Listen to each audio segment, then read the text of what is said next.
하나님의 말씀은 고린도전서에서 보시도록 하겠습니다.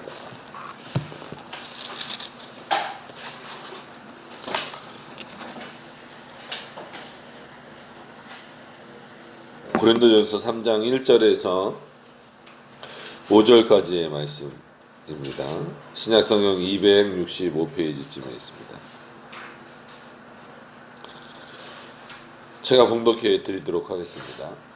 형제들아, 내가 신령한 자들을 대함과 같이 너희에게 말할 수 없어서 육신에 속한 자 곧 그리스도 안에서 어린아이들을 대함과 같이 하노라. 내가 너희를 젖으로 먹이고 밥으로 아니하였느니 이는 너희가 감당하지 못하였음이거니와 지금도 못하리라. 너희는 아직도 육신에 속한 자로다. 너희 가운데 시기와 분쟁이 있으니 어찌 육신에 속하여 사람을 따라 행함이 아니리요. 어떤 이는 말하되 나는 바울에게라 하고 다른 이는 나는 아볼로에게라 하니 너희가 육의 사람이 아니리요. 그런즉 아볼로는 무엇이며 바울은 무엇이냐? 그들은 주께서 각각 주신 대로 너희로 하여금 믿게 한 사역자들이니라. 아멘. 기도하도록 하겠습니다. 은혜와 풍성하신 하나님 감사를 드립니다. 오늘도 이렇게 비가 오는 날이지만 그래도 함께 모여서 예배 드릴 수 있도록 인도하여 주신 것 감사를 드립니다. 주께서 함께하여 주시옵시고 다시 한 번 더 또 오늘 나눌 말씀을 통하여서 우리가 우리의 신앙을 되돌아보며 더욱더 주님의 뜻에 가깝게 살아갈 수 있는 하나님의 백성들이 다 되어질 수 있도록 인도하여 주시옵소서. 예수님 이름으로 기도드립니다. 아멘. 고린도전서도 이제 3장으로 들어가게 됩니다. 그래서 3장 전체는 이제 바울이 이제 본격적으로 이제 고린도 교회를 향하여서 교훈하는, 물론 앞에 내용도 이제 마찬가지지만 이제 앞에는 전체 이제 교회가 뭐다 이런 것이다, 그리고 예수 그리스도가 누구시다 뭐 이런 어떤 그런 전체적인 어떤 그런 것들에 대하여서 교훈을 했다라고 한다면 3장부터는 이제 말 그대로 고린도 교회가 가지고 있는 어떤 신앙적인 문제 아니면 교회적인 문제, 대사회적인, 그러니까는 무역을 많이 하는 그런 지역이다 보니까 어떤 거기서부터 오는 여러 가지 문제들을 조금씩 이렇게 짚어가면서 물론 그 중에 핵심은 신앙에 대한 문제죠. 그러니까는 개인적인 문제도 그렇고 교회적인 문제도 그렇고 아니면 뭐 그런 어떤 무역과 이런 것들을 통하여서 이제 이방 민족과 이렇게 교류를 하는 과정에서 생겨나는 문제들에 대해서 이렇게 말은 하지만 결국은 핵심은 신앙에 대한 문제고 복음에 대한 문제, 즉 그리스도가 누구시냐라는 그것에 대한 어떤 핵심적인 내용들을 얼마만큼 알고 있느냐. 그게 이제 그것이 중심으로 딱 자리 잡혀 있어야만 개인적인 어떤 그 신앙에 있어서도 성장을 이루고 또 고린도 교회라고 하는 그 교회적인 측면에서도 더 이제 그리스도가 머리 되심의 모습으로서 그 교회를 세워나갈 수밖에 없고 또 그 다음에 이제 대사회적 관계라고 할 수 있는 뭐 무역을 하는 그 지역이기 때문에 여러 어떤 그 진짜 다른 지역하고 이제 교역과 이런 것들을 한다 할지라도 흔들림 없는 그런 어떤 신앙의 확고함을 유지할 수 있기 때문에 바울이 이제 3장부터는 서서히 그런 부분들에 대해서 이제 표현을 하고 있습니다. 그래서 그런 차원에서 고린도전서 전체가 그런 면에서 보면 교회 안에서 우리가 보통 교회라고 이제 표현을 해서 그렇지만 예배당이라고도 해도 좋고 근데 그냥 교회라고 해도 돼요. 왜냐하면 우리가 교회고 이제 또 모이는 사람들이 이제 교회다 보니까 그래서 교회 안에서 일어날 수 있는 어떤 내용들을 바울이 거의 다 이제 다루고 있기 때문에 그런 차원에서 이제 고린도전서를 예방신학 이렇게 부르는 분들도 계시긴 합니다. 이제 그런 어떤 내용들을 머릿속에 좀 이제 기억을 하시면서 3장 내용을 좀 들어가 보도록 하겠습니다. 그래서 오늘은 1절부터 5절까지만 좀 보기로 했는데 내용을 일단 들어가서 보시면 형제들아 이렇게 불러줍니다. 근데 이 문장 자체에서도 문장으로 보면 조금 어색해요. 어떤 차원에서 어색하냐면 일단 읽어드리고 말씀을 드리면 형제들아 내가 신령한 자들을 대함과 같이 너희에게 말할 수 없어서. 그러면 어떻게 보면 바꿔 말하면 지금 고린도 교인들을 향하여서는 너희는 신령하지 않다라는 말이거든요. 그럼 신령하지 않은 자들을 향하여서 바울은 형제다라고 불러요. 그래서 누차 여러 번 말씀드렸지만 바울이 굉장히 다른 복음서나 이런 데서는 강하게 표현하기도 하지만 고린도 지역의 특징을 바울이 충분히 이해하고 있었기 때문에 그들에게 그 내용적으로 보면 굉장히 강력하고 어떻게 보면은 핵심과 뭐 이렇게 좀 그들의 어떤 잘못에 아주 본질적인 부분들을 좀 고치려고 애를 쓰고 있음에도 불구하고 한편으로는 그들을 좀 이렇게 품에 안으려고 하는 그런 의도를 가지고 있다라고 말씀을 드렸습니다. 그래서 오늘도 분명히 그래 너희들이 내 형제다라고 하지만 형제지만 그럼에도 불구하고 지금 너희들이 보이고 있는 모습은 도저히 신령하다라고 내가 볼 수 없다라는 거예요. 그러니까 이거를 이제 오해하시면 안 돼요. 그래서 이 부분을 가지고 뭐 이제 그렇게 나누는 분들이 있어요. 이게 육에 속한 자가 다르고 육신에 속한 자가 다르고.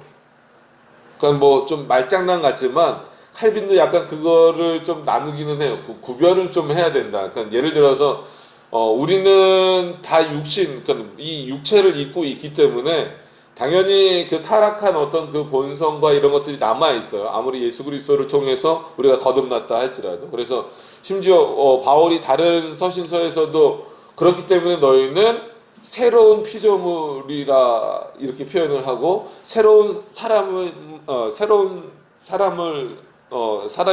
되라 이런 어떤 그 표현을 쓰기도 하는 것처럼 중생의 의미를 이제 그런 식으로 쓰기도 합니다.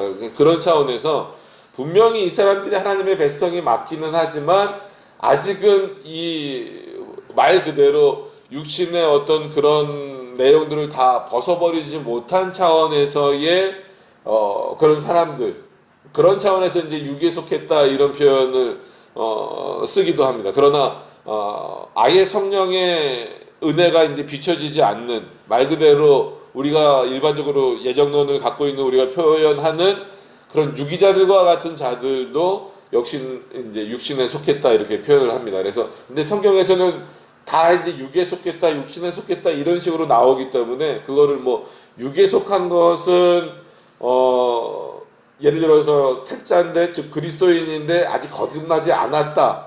육신에 속한 자는 유기자다. 이렇게 딱 단어상으로 구분을 지어 버리면 바울도 이렇게 번갈아서 쓰기 때문에 그런 부분에서 또 해석을 할 때 오해가 생길 수 있습니다. 그럼에도 불구하고 일단 육에 속했건 육신에 속했건 어땠던 건 간에 그 부류에는 두 가지 부류가 있다라는 것은 분명히 하고 넘어가자라는 거예요. 그게 뭐냐면 말씀드린 대로 실제로 그리스도인이지만 즉 하나님께서 창세전에 택한 자들이지만 아직은 말 그대로 성령 하나님의 인도하심을 스스로가 깨닫지 못하는, 그래서 오히려 그것을 마치 유기자들처럼 육에 속한 자들처럼 튕겨내는 어떤 그런 모습. 그러니까 바울이 지금 고린도 교회를 보고 있는 그 모습은 그런 모습이에요. 그런 차원에서 너희가 아직 신령한 자의 모습은 아니라 할지라도 내가 너희를 형제다라고 부르는 것은 너희는 누구 안에 있다라는 거예요? 그리스도 안에 있고 너희가 결국은 궁극적으로 너희 스스로가 해결할 수는 없고 누가 역사하셔야만, 성령께서 너희 안에 역사하셔야만 그리스도가 이런 분이구나라고 깨닫게 될 것이다라고 하는 거예요. 그러니까 그런 대상이 있고 그렇지 않은, 아무리 하나님의 말씀을 들어도 도저히 그 마음에서 받아들일 수 없는 그런 차원에서 뭐 육에 속했건 육신에 속했다라고 표현하건 그런 대상이 있다라는 겁니다. 그래서 육에 속한 자들이다라고 해서 마치 다 믿음이 없는 자들. 그러니까 현실적으로 실제적으로 당장 눈앞에 보이는 모습으로 놓고만 보면 그렇게 보일 수 있어요. 그러니까 아직 거듭나지 않거나 그 믿음의 성장이 이루어지지 않은 사람들을 보면 실제 우리가 교회 생활을 이렇게 하다 보면 뭐 좀 이제 성도가 더 많아지거나 아니면 뭐 그 안에서 이렇게 보면 아직은 뭔가 조금 더 성장해야 될 것 같다 이런 그러니까 생활적인 면이나 아니면 뭐 신학적인 면이나 뭐 이런 면에서 그렇다라고 해서 뭐 믿음이 없다 뭐 이런 식으로 그냥 막 탁 정죄를 하지는 않잖아요. 그러니까 그런 것과 이제 비슷한 것으로 좀 이해를 하셔야 됩니다. 그래서 이제 그런 내용들을 전체적으로 이 초반에 이해를 잘 못하면 마치 그럼 이 고린도 교회는 신령하지 않은 자들이다라고 바울이 표현했는데 그럼 굳이 바울이 신령하지도 않는 자들 그럼 바로 우린 유기자 이런 개념으로 넘어가기 때문에 또 예정론을 잘못 이해하면 그 사람들에게 무슨 더 할 말이 있지 이제 그렇게 생각하는 경우도 있어요. 근데 그러지 말라라고 이제 바울도 계속 얘기를 하는 거고 칼빈 주석에서도 이제 그렇게 표현이 돼 있습니다. 그래서 우리 안에서는 이제 그런 분별력을 어느 정도는 주셨어요. 그럼에도 불구하고 다른 사람을 이렇게 정죄하는 차원에서의 분별력으로 가면 안 됩니다. 그래서 이 1절에서 표현이 좀 어색해 보이는 것처럼 보여도 여전히 아직은 더 성장해야 되고 고침받아야 되는 즉 성령 하나님으로부터 그 육신적인 모든 생각들을 좀 이렇게 뒤바꿔야 되는 그 상태에 있는 고린도 교인들에게 지금 말씀을 전하고 있다라고 하는 겁니다. 그래서 형제들아 내가 신령한 자들을 대함과 같이 너희에게 말할 수 없어서 육신에 속한 자 곧 그리스도 안에서 어린아이들을 대함과 같이 하노라. 그래서 이제 육신에 속한 자라고 표현을 한 거예요. 그러니까는 육신에 속했기 때문에 바울이 설교하는 그 설교보다도 어떻게 보면 바울이 설교하는 그 내용이 정말 뭐 지금으로 말하면 명설교고 가장 중요한 설교인데 이 사람들은 그냥 달변가만 찾아가는 그리고 오히려 참 진리를 증거하고 있는 바울의 내용은 이렇게 막 튕겨나가는 어떤 그런 모습 속에 있었기 때문에 여전히 육신의 모습에서 즉 육에 속한 자의 모습에서 벗어나지 못하고 있다라고 지금 바울이 표현을 하고 있습니다. 그래서 그렇기 때문에 너희가 너희를 신령한 자처럼 대하기보다는 어린아이처럼 대한다라는 거예요. 그러니까 성경 해석을 일관되게 한 부분을 그러니까는 이러면 예를 들면 이단이 되거나 아니면 너무 극단적인 해석이 되는 거예요. 그러니까 예를 들면 뭐 신천지 같은 경우는 성경에서 나오는 나무나 이런 거는 뭐 다 사람으로 해석해라 이런 어떻게 보면 그런 얘기들을 들었어요. 근데 오늘 이제 보시면 알지만 너희가 신령하지 않기 때문에 육신에 속한 자이기 때문에 그럼에도 불구하고 내가 너희들에게 그리스도에 대해서 전해야 되는데 그럼 어떻게 전했냐면 그리스도 안에서 어린 아이들을 대함과 같이 했다라는 거예요. 그럼 성경에서는 어린아이라는 이 표현 자체가 긍정적입니까? 부정적입니까? 그러니까 벌써 이 유도신문에 걸리시면 안 돼요. 오늘은 부정적이에요. 결론적으로 말씀드리면. 근데 신앙의 순수함이나 어떤 이런 부분을 표현할 때는 이 어린아이라는 표현을 쓰면서 어때요? 굉장히 긍정적인 표현으로 써요. 예를 들어서 어린아이가 나에게 오는 것을 막지 말아라. 너가 이 어린아이들보다 난 게 뭐가 있느냐라고 예수님이 그건 직접 말씀하신 거예요. 그때는 뭐예요? 그런 어린아이와 같은 순수함, 신앙의 순수함을 말하는 거예요. 그러니까 바울도 다른 데서 보면 어린아이와 같은 신앙을 가져라. 어떤 부분에서 또 그렇게 말해요. 그러니까 그 정도로 순수함을 나타낼 때도 있는 거예요. 그럴 때는 이 어린아이와 같다라는 표정이 어떤 차원에서 사용된 거예요? 긍정적인 측면입니다. 근데 오늘 본문에서만큼은 그리스도 안에서 너희를 어린아이들을 대함과 같이 내가 한다라는 이유는 어떤 의미입니까? 부정적인 의미예요. 그럼 어떤 차원에서 부정적인 의미예요?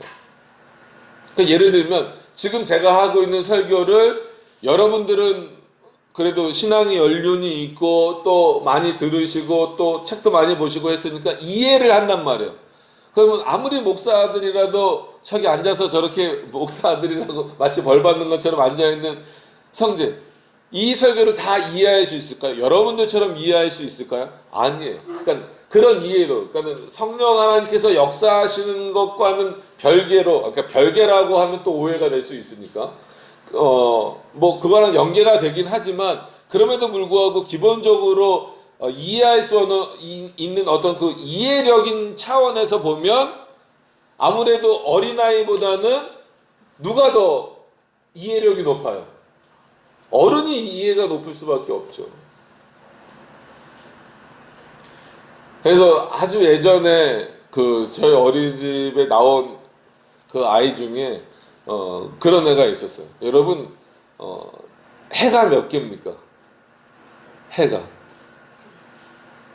하나잖아요. 근데 그 아이한테는 이제 물어봤더니 해가 몇 개냐고 물어보니까 해가 7개래요. 7개. 그게 너무 당황스러워서 왜 7개냐 그랬더니 어린이집에서도 해가 보이고 집에 가는 길에도 해가 보이고 집에 가서도 해가 보이고 놀이터에서도 해가 보이고, 그러니까 자기가 이렇게 세보니까 가는 곳마다 해가 있는 거야. 근데 어른들은 그것이 하나다라는 걸 알잖아요. 근데 아이들은 그래요. 지금 벌써 이제 잠들었는데 저희 막내도 아빠 이렇게 저녁 때 어디 공원 갔었을 거예요. 아빠 공원에도 달이 있었는데 집에 오니까 여기도 달이 있네. 그놈이나 똑같은 거예요. 그러니까 이런 이해력, 예를 들면 그거예요. 그러니까 하나님의 말씀을 이해하는 수준에 있어서 내가 너희를 어린아이와 같이 대한다라는 표현을 썼을 때는 오늘은 이 어린아이라는 표현이 부정적으로 바울이 썼다라는 거예요. 그런 차원에서. 그래서 성경에서 어린아이라는 표현은 좋은 표현입니까? 나쁜 표현입니까? 이렇게 이 질문 자체가 잘못된 건데 그것에 대해서 옳습니다, 맞습니다, 뭐 이렇게 부정적입니다, 긍정적입니다 이렇게 표현하는 것은, 다 대답을 하시는 것은 어떻게 보면 이 성경을 그렇게 부분적으로, 그래서 성경 해석이 좀 어려워요. 분명히 다시 한번 말씀드리지만 신앙의 순수성을 말할 때는 어린아이와 같은 신앙, 저도 그렇고 여러분도 그렇고 정말 때묻지 않는 그런 신앙을 우리가 가지고 있어야 돼요.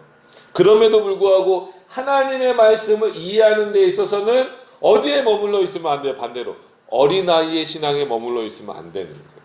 그러니까 오늘 바울도 분명히 그래서 말하는 거예요. 아직 너희가 신령하지 못하고 진짜 육신에 속해서, 그러니까 육신에 속한 자의 모습으로서는 상업적으로는 이 사람들이 얼마나 발달했겠어요. 그죠? 상업적인 이해도, 그러니까 뭐 계산하고 한마디로 수지타산이라 그러죠. 어떻게 하면은 돈을 또 많이 남길 수 있고, 이런 쪽으로는 이해력이 얼마나 발달되어 있고 얼마나 판단력이 뛰어나겠어요. 그럼에도 불구하고, 그러니까 오히려 그런 것들로 인하여서 하나님의 복음이 전해졌을 때, 즉 예수 그리스도가 누구신가에 대해서 전해졌을 때 그 육신적 지혜가 가로막고 있는 거예요. 그래서 복음적인 측면에서 볼 때는 이 사람들을 그렇게 마치 장성한 사람들처럼, 어른처럼 대할 수 없고 어린아이처럼 대할 수밖에 없다라고 지금 바울이 표현을 하고 있는 겁니다. 그래서 오늘 본문은 그런 차원에서 어린아이라는 표현이 부정적이다라고 하는 겁니다. 그리고 2절로 넘어가서 보시면 그러니까 부정적이라고 했다고 해서 그게 또 잘못됐다라는 것으로 흘러가면 안 됩니다. 왜냐하면 2절에도 보시면 내가 너희를 젖으로 먹이고 밥으로 안니하였노니 이는 너희가 감당하지 못하였음이거니와 지금도 못하리라. 그죠? 아직 못하고 있는 상태죠. 그러니까 언뜻 이 표현만 보면 내가 너희를 젖으로 먹이고 밥으로 안니하였으니, 그러니까 무슨 차이가 난다라고 생각을 할 것 같아요? 수준 차이가 난다라고 생각을 쉽게 할 수 있어요. 그래서 저도 이제 여러 부서를 맡아서 봤었기 때문에 부교육자 하면서 어떤 분은 진짜로 성경에 이런 표현이 있지 않습니까? 어린아이는 바울이 젖으로 먹이고 어른들은 밥으로 먹인다 그러지 않았습니까? 그런데 이제 주로 이제 제가 어린 부서를 맡았을 때 뭐 소리 문답을 하자고 하거나 뭐 이제 교리 교육을 그래도 해야 됩니다. 뭐 여름 성경학교 때 다른 거 말고 이번에는 십계명에 대해서 좀 해봅시다. 이렇게 했을 때에 나온 반응들이 그런 거예요. 아, 어린 아이인데, 어린 아이들인데 아이들 수준에 맞춰야 되는 거 아닙니까? 그러니까 이거를 수준 차이로 이해하는 경우가 있어요. 물론 대상을 고려해야 돼요. 그죠? 뭐 예를 들어서 뭐 유치부 설교하러 갔는데 거기다 대고 막 어려운 얘기 뭐 신학적 용어 이런 거 쓰면은 진짜 어린아이들이 알아듣겠습니까? 못 알아듣죠.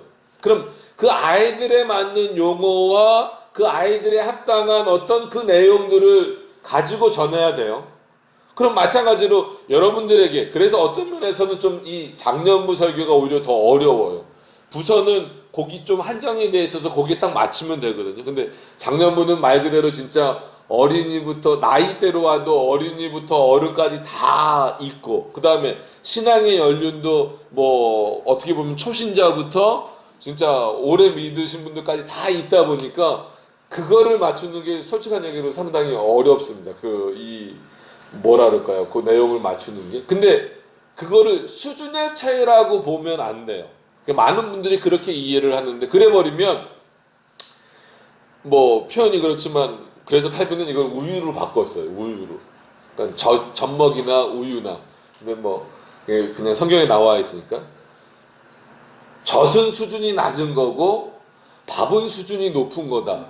그러니까 언뜻 보면 우리 기준에서는 그렇게 보일 수 있지만 물론 대상에 따라서 또 그렇게 고려도 돼야 되겠지만 그렇지 않아요.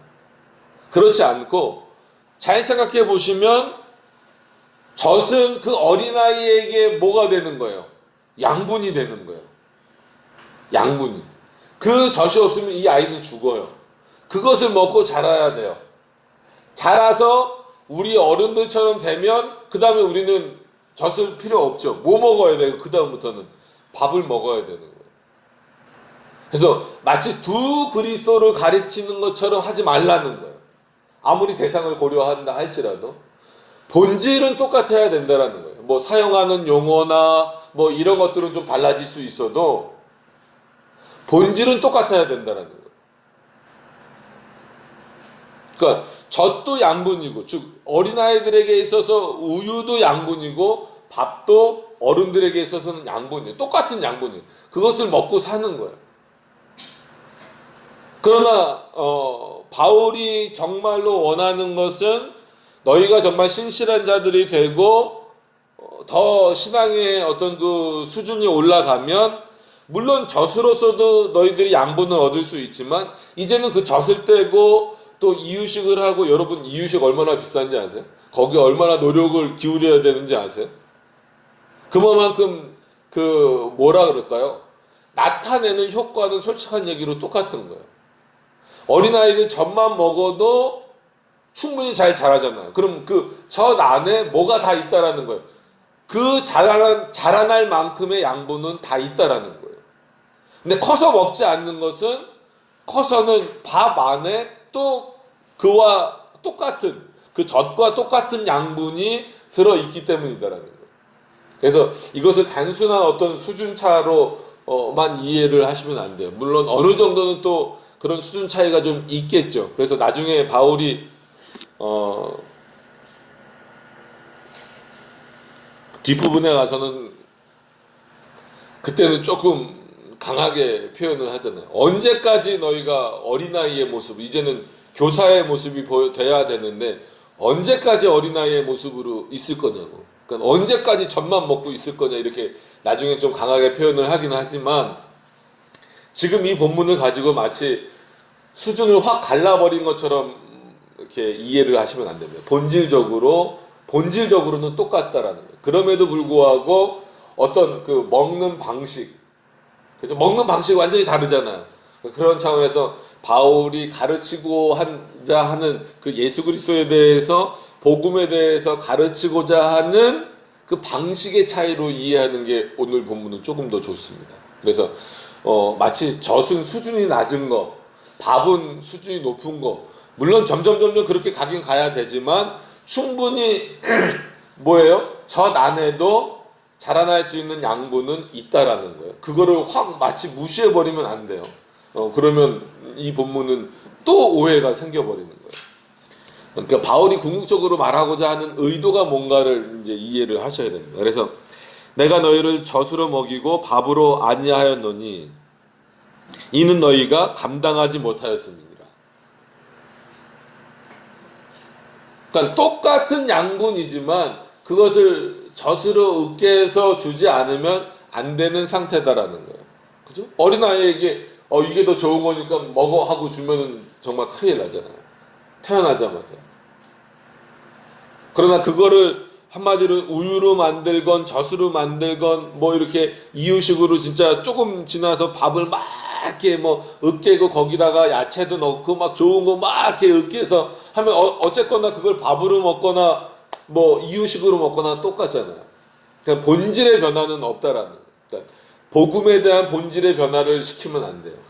이런 왜 여기서 말씀을 드리냐면 많은 분들이 이런 본문을 가지고 거꾸로 오해를 해서 대상을 고려해야 된다 그래서 이 수준을 자꾸 왔다 갔다 하는 분들이 있어요. 그러면 안 된다라고 하는 겁니다. 그러니까 복음의 본질은 젖으로 먹이나 젖으로 주나 그러니까 젖이라는 어떤 그 수단으로 가르치나 밥이라는 수단으로 가르치나 똑같다라는 거예요. 그러나 이제 가르치는 방법이 다르다라고 하는 것을 이해를 좀 하셨으면 좋겠습니다. 그래서 너희가 지금 감당하지 못한다. 그리고 지금도 못한다. 앞으로는 어떤 수준이 되길 원한다라는. 그러니까 바울이 고린도 교회에게 이런 표현을 쓰는 건 뭐예요? 그러니까 너희들에게 더 좋은 본질을 주겠다 이것이 아니라 똑같은 본질이지만 이제는 젖을 먹는 수준에서 너희가 진짜로 어금니로 씹어 먹어서 이해를 할 수 있을 정도로 너희의 신앙이 성장해서 정말 그냥 보기에도 이 사람은 육에 속한 자가 아니라 어떤 자다? 신령한 자구나. 정말 성령께서 함께 하시는 자구나라고 하는 것을 너희 스스로도 알고 다른 사람이 보기에도 알게 하라는 거죠. 그리스도인들이 어떻게 보면 신앙의 성장은 그런 방식으로 이루어져야 되는 거예요. 그러니까 그렇지 않으면 이거는 누가 어떻게 뭐 진짜 이렇게 떠먹여 주는 것은 어린 아이들에게나 할 수 있는 겁니다. 그런 차원이 있습니다. 그래서 어떤 면에서는 지금 젖으로 먹여야 되고 아직은 신령한 자들이 되지 못했고 육신에 속한 자의 모습이 있기 때문에 결과론적으로 3절과 같은 모습이 지금 고린도 교회에 있다라는 거예요. 3절을 보시면 너희는 아직도 육신에 속한 자로다. 그러니까 너네가 고린도 교회를 다니고 있지만 고린도 교회에서 그리스도인이라고 하고 있지만 내가 보기에는 아직도 너희는 육신에 속했다라는.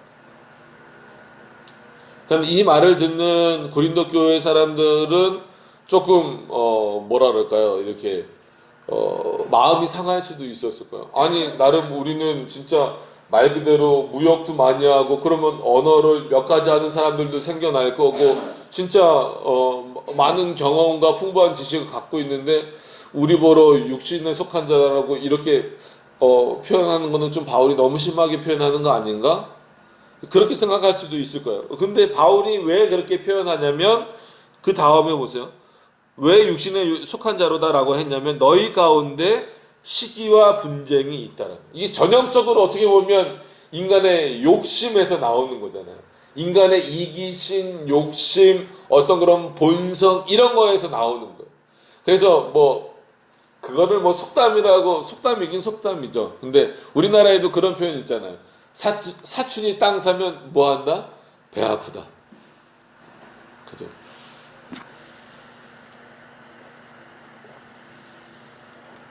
예를 들면 그런 거예요. 그 고린도 지역을 이해를 하신다면 무역을 하다 보면 솔직히 잘 되는 사람들도 있을 거고 아니면 잘 안 되는 사람들도 분명히 있을 거란 말이에요. 그런데 고린도 교회로 묶여져 있어요. 그 안에서 누구는 잘 될 수도 있고 누구는 좀 잘 안 될 수도 있는데 그것을 가지고 서로 시기와 또 그것이 분쟁거리가 돼서 세상의 문제들이 교회 안으로 끌어 들어오는 것도 문제고 이게 상당히 심각한 문제입니다. 그러니까 몇 번 예를 들었던 것처럼 뭐 예를 들어서 신앙생활을 똑같이라기보다도 뭐 거의 연륜이 비슷하게 했는데 어떤 사람은 한마디로 좀 잘 되고 누가 봐도 뭐 돈도 좀 벌고 뭐 자녀들도 잘 되고 또 한 사람은 신앙생활을 비슷하게 같은 연륜과 어떤 그런 모습으로 했는데 어떤 사람은 여전히 뭐 진짜 월세 살고 뭐 하고 그런 데서 오는 이 괴리가 그거는 믿음과는 어떻게 보면 상관없는 문제 되는데 이거를 마치 그냥 믿음의 결과물로 끌고 들어와서 만약에 그거를 뭐 목회자가 부추기고 이 사람은 이래서 축복받았습니다. 이래버리면 진짜 그거는 교회에서 분란거리가 돼버리는데 성숙하지 못한 성도들은 그것이 교회 안에서 서로가 비교거리가 된다라는 거예요. 바울은 그거를 보고 아예 그런 모습은 육에 속했기 때문에 나타나는 모습이더라는 거예요. 여러분 우리가 왜 하나님 앞에 열심을 내서 섬깁니까? 하나님을 섬깁니까? 하나님을 경외합니까? 이 땅에서 조금 더 잘 살아보려고? 이 땅에서 조금 더 잘 돼보려고? 그게 인간이 본성적으로 가지고 있는 어떤 그런 시기, 질투, 남보다 잘 돼야 되겠다라고 하는 어떤 그런 욕망 이런 것들이 여전히 우리 안에 남아있기 때문에 그래요. 그래서 바울이 어떻게 보면 형제들아라고 시작했지만 그런 모습을 보이고 있는 고린도 교회를 향하여서 너희는 그렇기 때문에 아직 어디에 속해 있다? 신령한 자에 속한 것이 아니라 육신에 속해 있다라는 거예요. 내용을 들여다보면 바울이 굉장히 비판하고 있는 겁니다. 그러니까 너희는 아직 밥을 못 먹지 않느냐. 시기와 분쟁이 있으니 어찌 육신에 속하여 사람을 따라 행함이 아니리요. 사람을 따라서 행하지 않고는 너희 안에 시기와 질투가 있으면 안 된다라는 거예요. 우리가 다 그러잖아요. 그리스도 안에서 한 지체다라고 그렇게 말하면서 왜 저 사람을 보고 시기하냐는 거예요. 왜 이 사람을 보고 불만을 갖고 왜 이 사람을 가지고 당짓는 모습을 보이냐는 거예요. 그게 한 그리스도 안에 지체된 모습이냐는 거예요. 아니라는 거예요. 그런 모습을 보이는 이상 너희들은 아직 신령한 자의 모습. 여기서 신령하다 자꾸 그러니까 뭔가 특별한 것처럼 보이지만 그렇지 않고 정말 예수 그리스도의 복음을 받아들이는 즉 성령 하나님의 역사를 인식하는 어떤 그런 차원이 부족하다라는 거예요. 아무리 내가 전해도 너희는 내 말을 지금 뭐하고 있다? 이해하지 못하고 있다. 그런 차원에서 어린아이와 같다라는 거예요. 오늘 본문에서. 그럼 근데 솔직한 얘기로 한국교회에 얼마나 이런 모습들이 많아요. 시기와 분쟁. 교회에서 많은 문제들이 생길 때에 이런 시기와 분쟁 그리고 다음에 이제 또 계속해서 당짓는 얘기가 이제 4절부터 나오지만 일단 3절의 내용에 좀 집중해서 보면 그런 시기와 분쟁 이런 것들 그러니까 신앙의 결과물처럼 보여지는 것이지만 솔직히 그것은 신앙의 결과물이라고 보기도 애매한 거예요.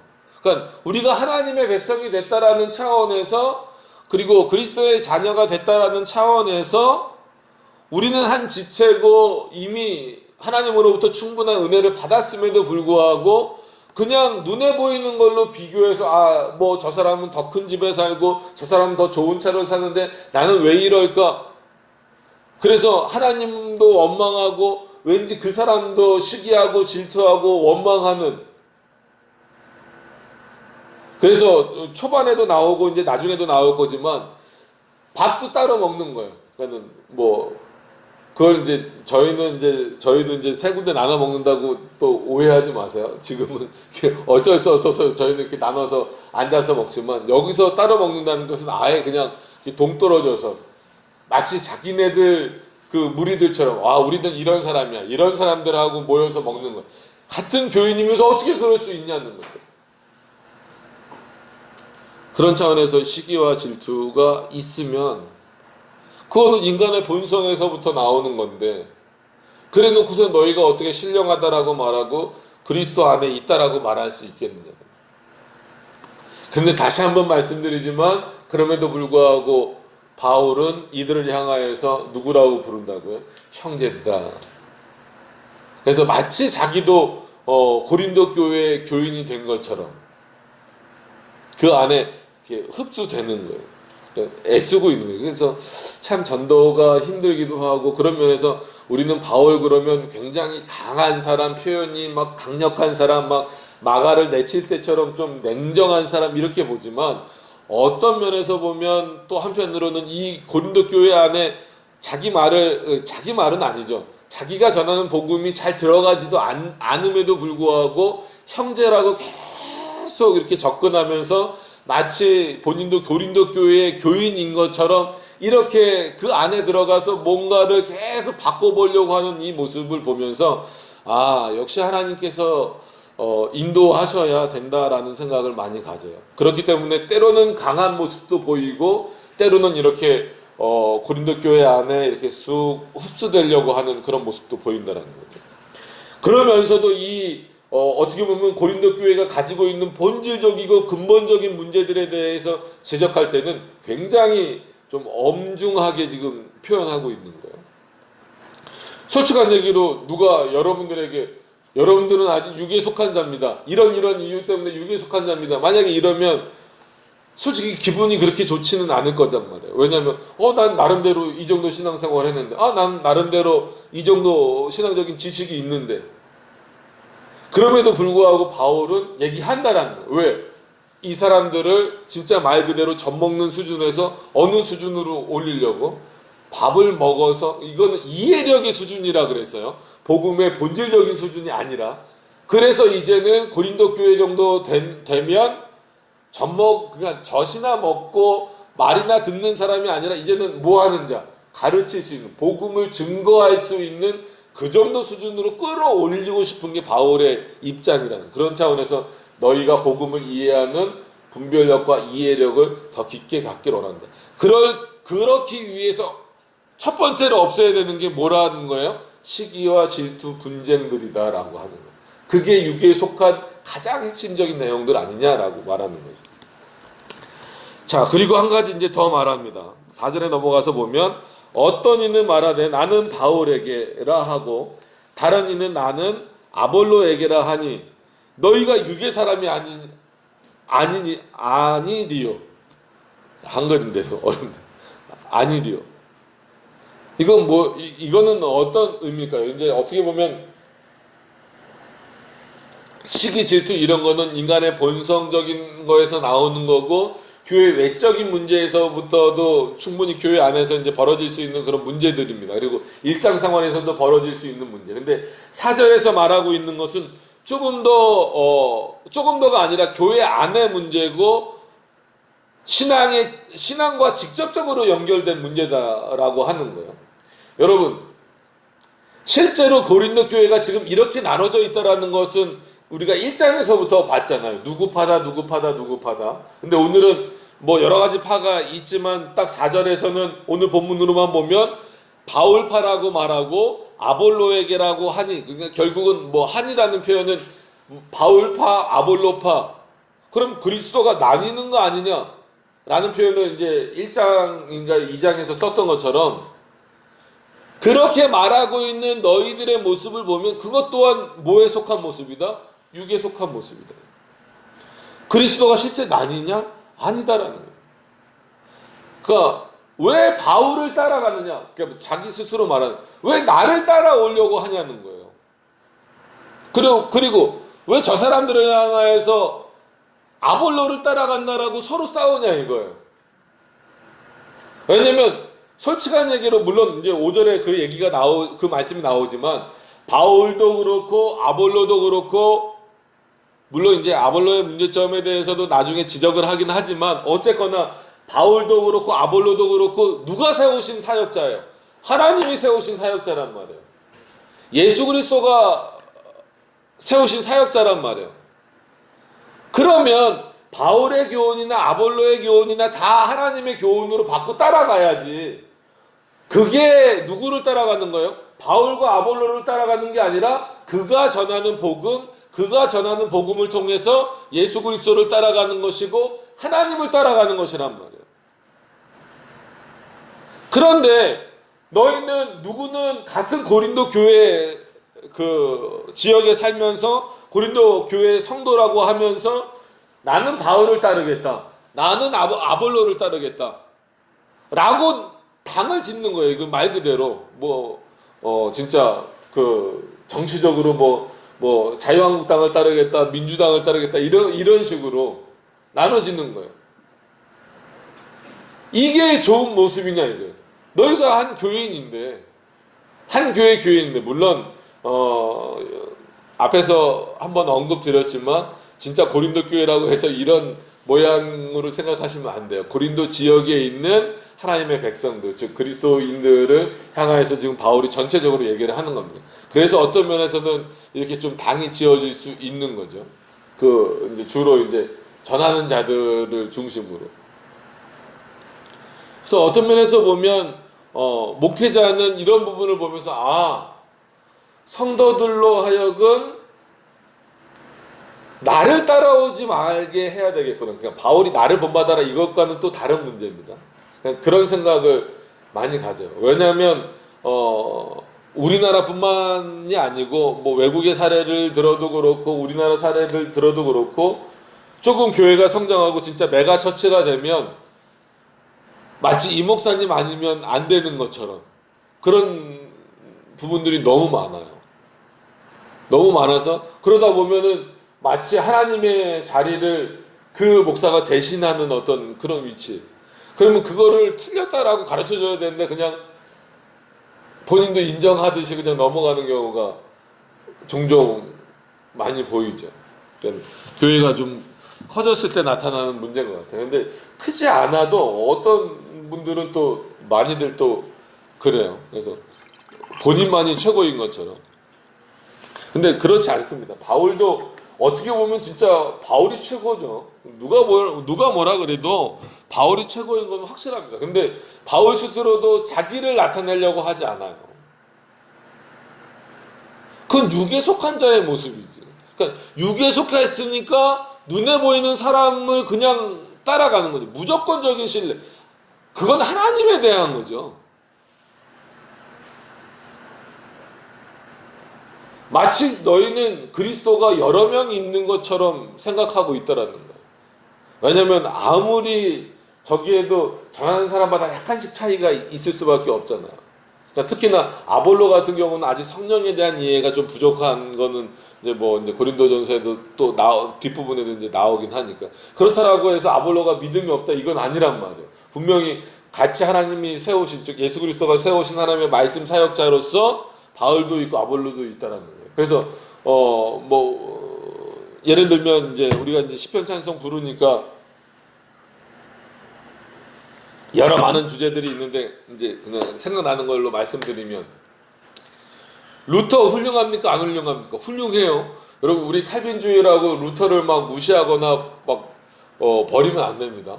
루터가 그 95개조 반박문 안 붙였으면은 이 종교개혁이 더 이렇게 딱 촉발되지도 않아요. 물론 칼빈도 쭈빙글리도 열심히 했지만 그리고 쭈빙글리도 어떻게 보면은 용어를 정리하는 데 있어서 물론 그 전쟁에 나가서 너무 일찍 죽기는 했지만 이 용어를 정리하는 데 있어서 특히나 우리가 중요하게 여기는 신구약의 통일성이라는 용어는 칼빈보다도 쭈빙글리가 먼저 썼어요. 그래서 많은 사람들이 칼빈이 모든 용어를 다 만들어낸 것처럼 생각하는데 그러지 않습니다. 그럼 칼빈도 우리는 칼빈주의니까 한 사람을 따라가는 건 아니어도 그럼 이 세 사람을 어쨌거나 이 찬송에 대해서 한번 비교를 해보면 루터는 어때요? 찬양에 대해서 완전히 열어놔 버렸어요. 그러니까 어떤 악기든 어떤 의미든 심지어 그 당시에 가요라는 표현은 아니지만 그 당시에 유행하는 유행가에다가도 가사를 붙여서 부를 수 있다라고 말했어요. 루터는.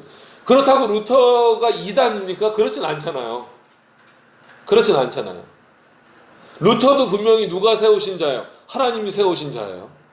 그거 다르다라고 해서 루터를 아주 뭐 좀 이상한 사람으로 만들어버리면 안 됩니다. 쯔빙글리는 여러 번 말씀드렸지만 개인적으로는 악기를 상당히 많이 다룰 수 있는 사람이었음에도 불구하고 그는 끝까지 죽음을 맞이하는 순간까지 교회 안에서 어떤 입장이었냐면 무악기파의 입장이에요.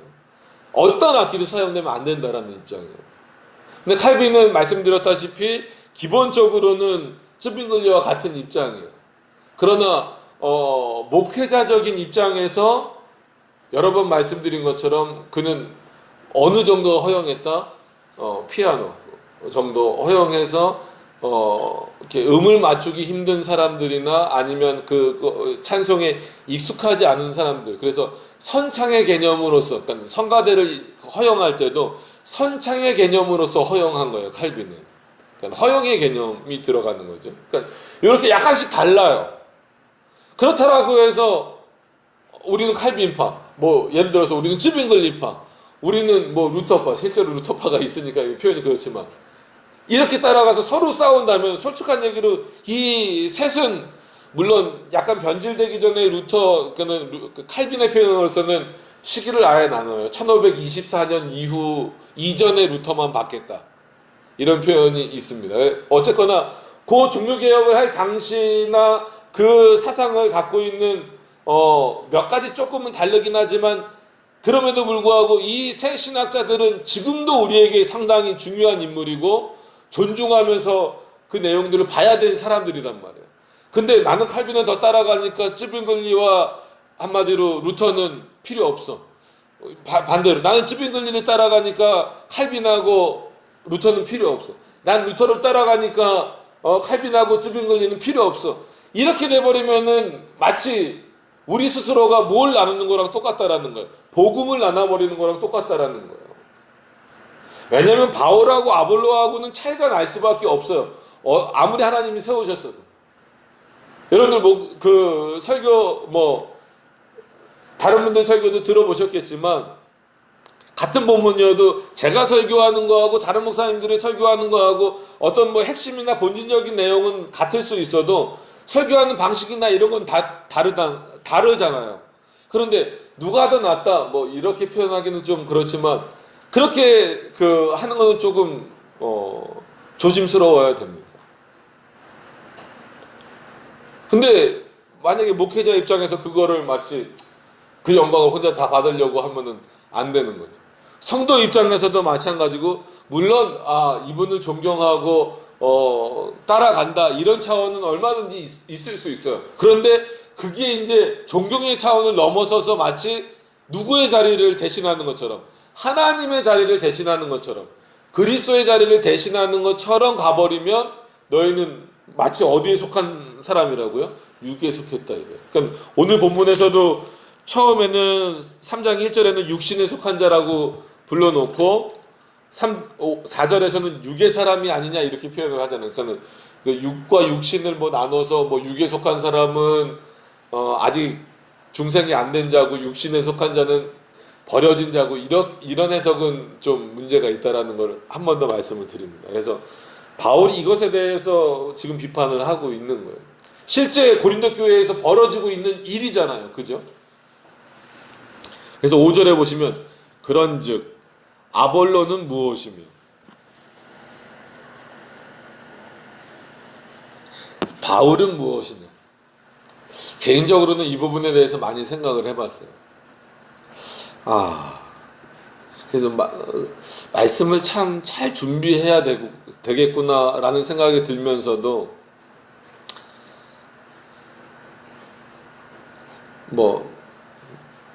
여기 계신 성도님들은 그러시진 않겠지만 진짜 마치 저 사람 아니면 저 목사 아니면 안 됩니다 이런 어떤 차원으로 또 가는 것도 조심해야 되는구나. 왜냐하면 어떻게 보면 바울이 다른 어떤 그 파들을 들 수 있지만 자기를 집어넣어 버린 거예요. 그래서 그런즉 아볼로는 무엇이며 바울은 무엇이냐. 이거는 어떻게 보면은 바울 스스로가 자기 부정을 하는 거죠. 그죠? 어떤 누구 앞에서? 그리스도 앞에서. 그리스도 앞에서 내가 무슨 의미가 있냐는 거예요.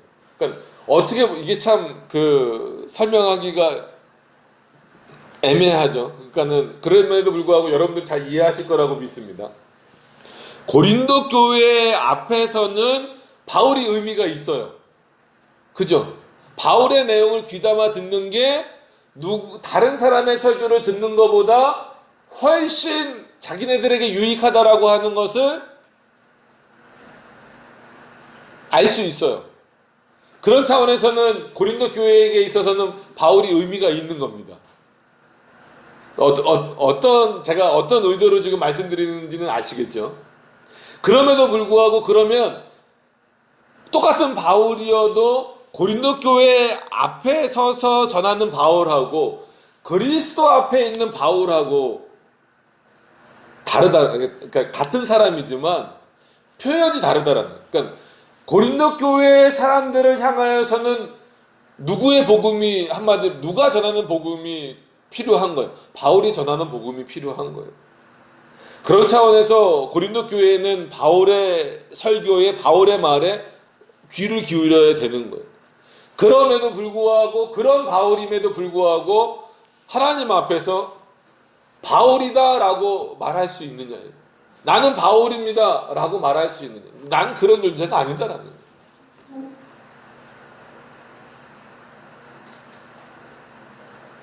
오히려 바울이 징검다리 역할이 돼서 하나님에 대해서 더 정확하게 알고 예수 그리스도에 대해서 정확하게 깨닫게 되면 되는 것이지, 더 이상 이 고린도 교회 성도들 입에서 나는 바울파다, 나는 아볼로파다 이런 얘기가 나오게 만드는 것도 일정 부분은 본인에게도 책임이 있다라는 거예요. 바울이 그것을 인정하면서 동시에 고린도 교인에게 그것을 표현을 하는 거예요. 그러면 안 된다는 거예요.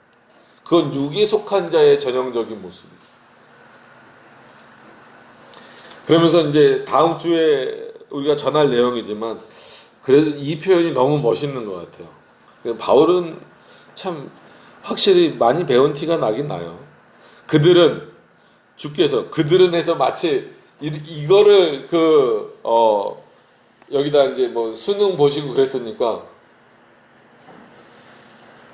자기를 이렇게 딱 집어넣어서 표현하는 거를 그 국어에서 뭐라고 그럽니까? 어떤 시점, 1인칭 시점, 꼭 국어만은 아니지만 1인칭 시점, 2인칭 시점, 3인칭 시점이 있는데 보통 이런 표현을 뭐라고 해요? 그러니까 그런즉 아볼로는 무엇이며 바울은 무엇이냐? 그들은 해갖고 자기까지 이렇게 거기 넣고 자기는 3인칭으로 빠졌잖아요.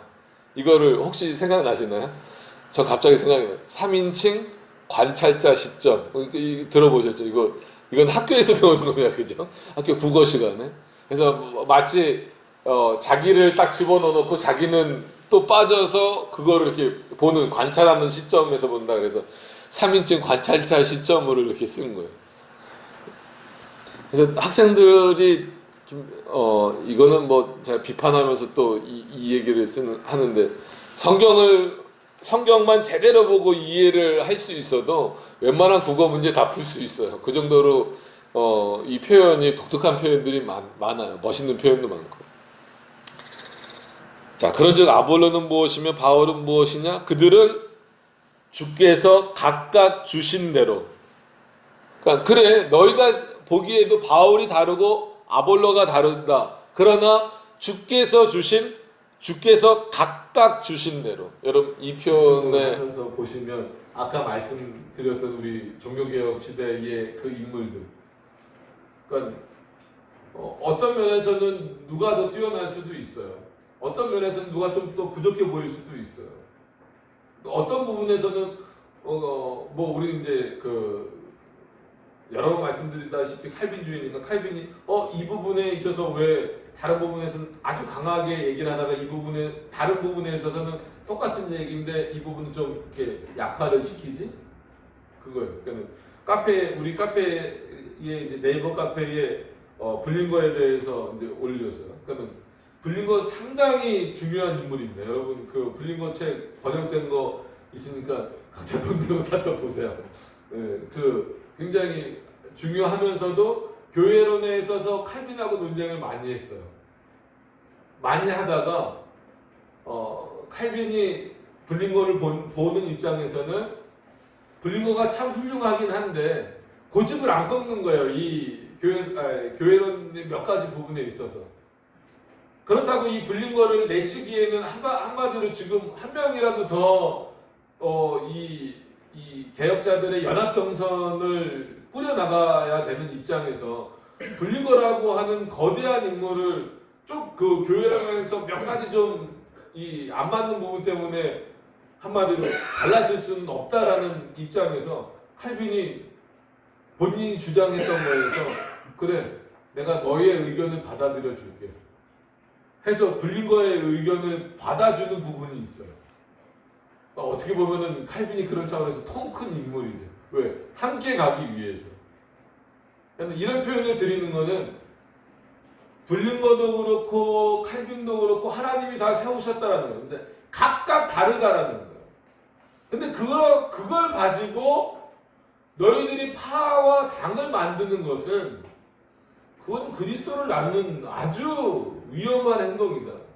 정말 그거야말로 세상 사람들이 조그마한 뭐 다르다라고 뭐 어저께까지 친구하다가 갑자기 싸우고 이런 모습하고 똑같다라는 그렇게 하지 말라는 거예요. 오늘 본문에도 각각 주신 대로 너희로 하여금 믿게 한 그러니까 도구로 사용됐다. 아볼로도 믿음의 도구로 사용되었고 그러니까 바울에 비해서는 분명히 아볼로가 부족한 부분이 있어요. 그럼에도 불구하고 아볼로를 통해서도 하나님은 즉 그리스도께서는 뭐를 예수 그리스도를 믿게 하는 도구로 사용하셨다라는 거잖아요. 오늘 본문에 보면 바울 나 자신도 마찬가지고.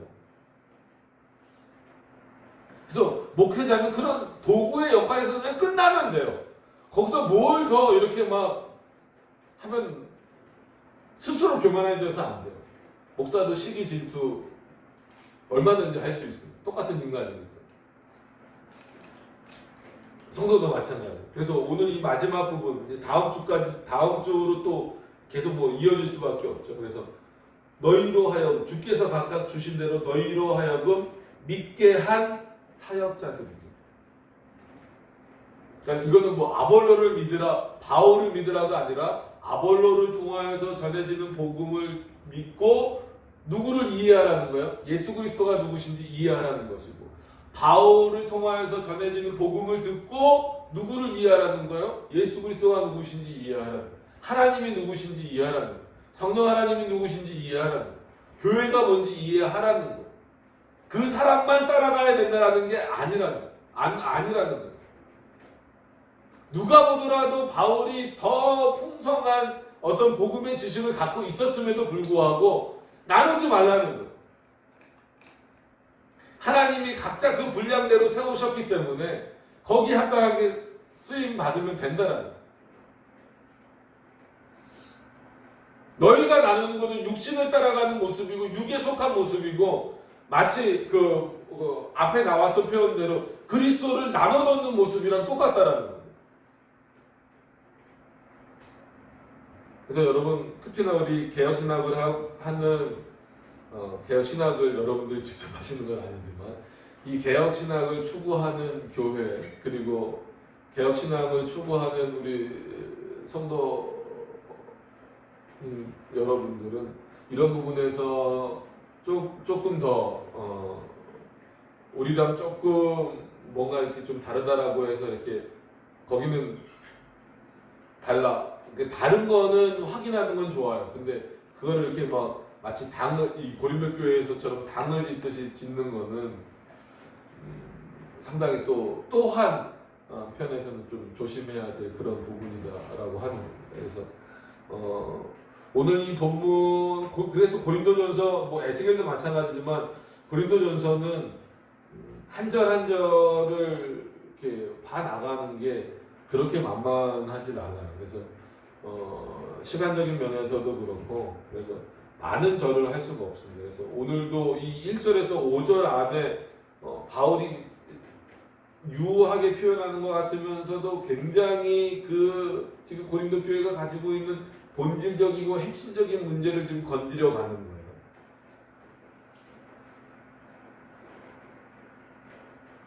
그러니까 오늘 말씀대로 결론을 내려보면은 바울이 중요합니까? 아볼로가 중요합니까? 여러분들의 대답은 예수 그리스도가 중요합니다. 이렇게 나와요. 지금 바울이 말하고자 하는 건 그거예요. 너네 눈에 보인다고 시기와 질투하지 말고, 또 반대로 너네 눈에 보인다고 바울이 낫다 아볼로가 낫다 하지 말고 각자 그리스도가 세우신 종으로 합당하게 여기고 듣고 너희의 믿음이 성장돼서 이제는 분명히 수준 차이는 아니라 그랬습니다. 젖을 먹는 수준에서 뭐를 먹는 수준으로? 밥을 먹는 수준으로 너희의 복음의 이해력, 복음을 이해하는 그 이해력과 판단력과 분별력이 어떻게 되길 원한다? 그리스도 안에서 성장하길 원한다. 그래서 아볼로보다 바울보다 누가 더 중요하다라는 거예요? 그들을 통해서 전해지는 거지만 예수 그리스도가 더 중요하다. 그걸 우리 교회로 한번 적용해 보면 제가 중요합니까? 예수 그리스도가 중요합니까? 예수 그리스도가 중요합니다. 여러분들이 중요합니까? 예수 그리스도가 중요합니까? 예수 그리스도가 중요합니다. 그러니까 제가 안 중요하다는 거 아닙니다. 여러분들이 안 중요하다는 거 아닙니다. 중요한 것은 뭐냐면 우리의 신앙을 정말로 성장시켜 주시는 분은 결국은 누구예요? 우리 교회 머리 되시는 예수 그리스도. 여러분 이 놀라운 내용은 물론 알고 계시겠지만 이 5절 안에 이 풍성한 내용을 다 담고 있잖아요. 그런 차원에서 어쩔 수 없이 많은 사람들이 바울 할 수밖에 없는 것 같아요. 저도 어쩔 수 없이 바울을 많이 인용하지만, 그리고 고린도전서는 바울이 직접 쓴 거기 때문에 말씀을 드리지만, 고린도 다른 바울 서신도 마찬가지지만 특히 이 고린도전서나 고린도후서, 특히나 전서에서 나타나는 그런 어떤 교회나 이런 데서 나타날 수 있는 여러 가지 문제점들을 지적하고 해결해 나가는 이 바울의 모습을 통해서 우리 교회도 조금 더 하나님이 기뻐하시는 교회의 모습으로 성장해 갈 수 있는 그런 저와 우리 성도님들이 되셨으면 좋겠습니다. 기도하도록 하겠습니다. 은혜와 풍성하신 하나님 감사를 드립니다. 아볼로냐 바울이냐를 따지기 전에, 시기와 질투를 따지기 전에